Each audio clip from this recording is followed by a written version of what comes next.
विषय शेजाऱ्याला शेजाऱ्याची जागा कशी दाखवायची संयमाने आणि शहाणपणाने. नंबर 1, स्वतःचा स्वाभिमान जपा पण अहंकार दाखवू नका. शेजाऱ्याला त्याची जागा दाखवण्याचा सर्वात प्रभावी मार्ग म्हणजे स्वतःचा स्वाभिमान कायम ठेवणे. प्रत्येक गोष्टीला उत्तर देण्यासाठी भांडण करणे आवश्यक नसते. जेव्हा तुम्ही शांत, आत्मविश्वासी आणि ठाम राहता तेव्हा समोरच्याला आपोआप समजते की तुम्हाला कमी लेखणे सोपे नाही. अनेक लोक समोरच्याची प्रतिक्रिया पाहूनच वागतात. त्यामुळे तुमचे वागणे जितके संतुलित असेल तितका तुमचा प्रभाव वाढतो. नंबर 2, प्रत्येक वेळी उपलब्ध राहू नका. काही लोकांना सवय असते की शेजारी प्रत्येक वेळी मदतीला धावून येईल किंवा त्याच्या प्रत्येक गोष्टीला होकार येईल. पण प्रत्येक वेळी उपलब्ध राहिलात तर काही जण त्याचा गैरफायदा घेतात. गरज असेल तेव्हाच मदत करा पण स्वतःच्या वेळेची आणि मर्यादेची किंमत ठेवा. त्यामुळे समोरच्यालाही तुमची किंमत कळते. नंबर 3, चुकीच्या गोष्टींवर पहिल्याच वेळी ठाम भूमिका घ्या. एखाद्या शेजारी वारंवार टोमणे मारत असेल, तुमच्या जागेत हस्तक्षेप करत असेल किंवा विनाकारण त्रास देत असेल तर सुरुवातीला शांतपण स्पष्ट शब्दात त्याला सांगा की हे योग्य नाही. प्रत्येक वेळी दुर्लक्ष केल्यास समोरच्याचे धाडस वाढू शकते. ठाम भूमिका घेतल्याने पुढील अनेक वाद टाळता येतात. नंबर 4, तुमच्या कामगिरीने उत्तर द्या. वाद घालून स्वतःला मोठे सिद्ध करण्यापेक्षा तुमची प्रगतीच सर्वात मोठे उत्तर असते. तुमचे शिक्षण, काम, व्यवसाय किंवा समाजातील चांगली प्रतिमा पाहून लोकांचा दृष्टिकोन बदलतो. यश हे अनेकदा शब्दांपेक्षा जास्त प्रभावी असते. मर्यादा. नंबर 5, मर्यादा स्पष्ट ठेवा. शेजार धर्म महत्त्वाचा आहे पण प्रत्येक गोष्टीत हस्तक्षेप सहन करणे योग्य नाही. तुमच्या वैयक्तिक आयुष्यात, घरातील निर्णयामध्ये किंवा कुटुंबाच्या बाबतीत कोणी विनाकारण बोलत असेल तर नम्रपणे पण स्पष्टपणे मर्यादा सांगा. मर्यादा पाळणाऱ्या व्यक्तीला लोक जास्त आदर करतात. नंबर 6, अफवा आणि टोमण्यांकडे प्रत्येक वेळी लक्ष देऊ नका. काही लोक मुद्दाम अफवा पसरवतात किंवा टोमणे मारतात, प्रतिक्रिया मिळवण्याचा प्रयत्न करतात. अशा वेळी प्रत्येक गोष्टीला उत्तर देणे आवश्यक नसते. योग्य वेळी, योग्य ठिकाणी आणि योग्य शब्दातच उत्तर द्या. शांतता ही अनेकदा प्रभावी उत्तर असते.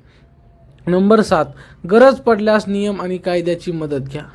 जागेचा वाद, सततचा त्रास, धमक्या किंवा बेकायदेशीर कृत्य होत असतील तर वाद वाढवण्याऐवजी संबंधित सोसायटी, ग्रामपंचायत, स्थानिक प्रशासन किंवा फायदेशीर मार्गांचा अवलंब करा. नियमांनुसार केलेली कृती ही भावनेपेक्षा अधिक परिणामकारक ठरते. नंबर 8, तुमची प्रतिमा अशी ठेवा की लोक दोनदा विचार करतील. प्रामाणिक, स्पष्ट आणि शिस्तबद्ध व्यक्तीची समाजात वेगळी ओळख तयार होते. अशी प्रतिमा निर्माण झाली की लोक विनाकारण त्रास देण्यापूर्वी दोनदा विचार करतात. आदर हा ओरडून नाही तर चांगल्या वागणुकीतून आणि ठाम स्वभावातून मिळतो. नंबर 9, कायद्याची भाषा समजून घ्या, धमकीची नाही. अनेक लोकांना वाटते की मोठ्याने ओरडले किंवा धमकी दिली की समोरचा घाबरेल पण खरा प्रभाव कायद्याची माहिती असण्यात असतो. जर शेजारी तुमच्या जागेत अतिक्रमण करत असेल, वारंवार त्रास देत असेल किंवा नियम मोडत असेल तर आधी संबंधित नियम जाणून घ्या. शांतपणे त्याला सांगा की गरज पडल्यास तुम्ही कायदेशीर मार्ग स्वीकाराल. अनेकदा एवढेच पुरेसे ठरते. नंबर 10, प्रत्येक गोष्टीचा पुरावा जपून ठेवा.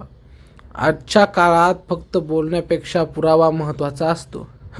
जागेचा वाद, धमक्या, मालमत्तेचे नुकसान किंवा सततचा त्रास असेल तर फोटो, व्हिडिओ किंवा इतर पुरावे जपून ठेवा.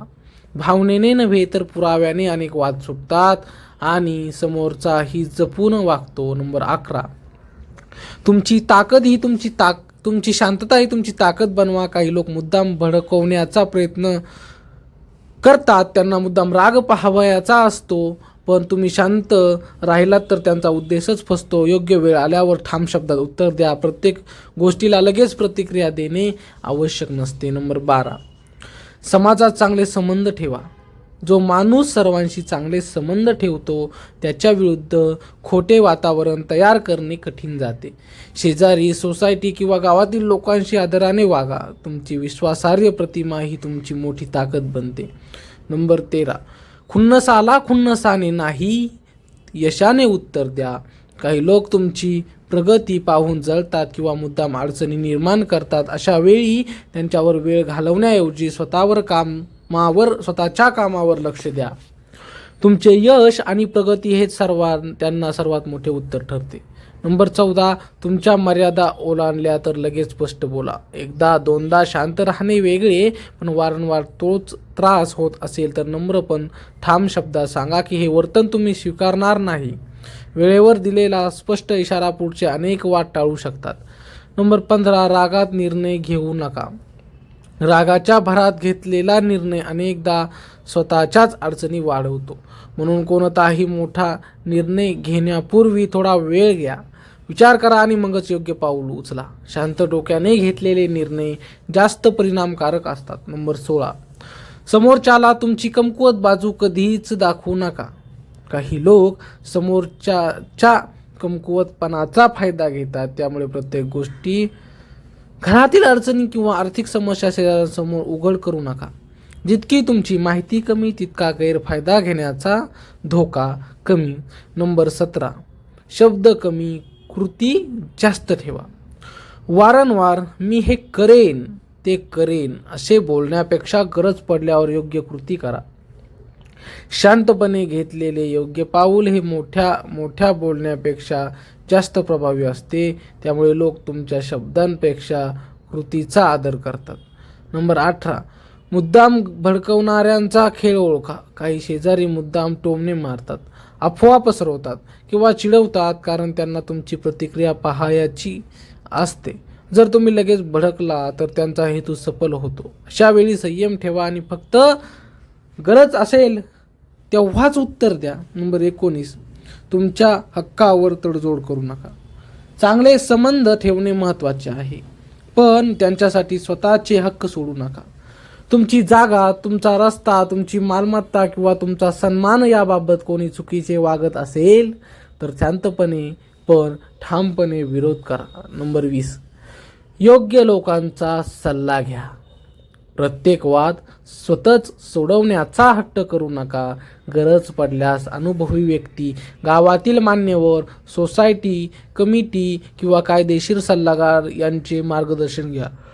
योग्य सल्ल्यामुळे चुकीची पावले उचलण्याची शक्यता कमी होते. नंबर 21, तुमची प्रतिमा अशी बनवा की कोणी सहज पंगा घेणार नाही.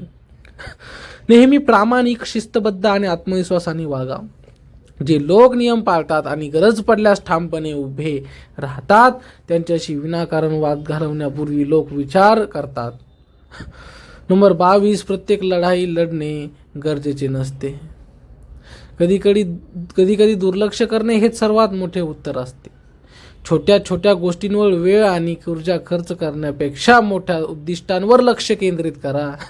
त्यामुळे तुमचे मानसिक स्वास्थ्यही चांगले राहते आणि समोरच्यालाही अपेक्षित प्रतिक्रिया मिळत नाही. तर मित्रांनो, असेच आमचे नवनवीन व्हिडिओ पाहण्यासाठी चॅनलला सबस्क्राईब करायला विसरू नका आणि कमेंटमध्ये नक्की सांगा तुमचे शेजारी कसे आहेत आणि जास्तीत जास्त व्हिडिओ शेअर करा आणि असेच नवनवीन व्हिडिओ पाहण्यासाठी माझ्या चॅनलला सबस्क्राईब करा. भेटूया पुढच्या व्हिडिओत.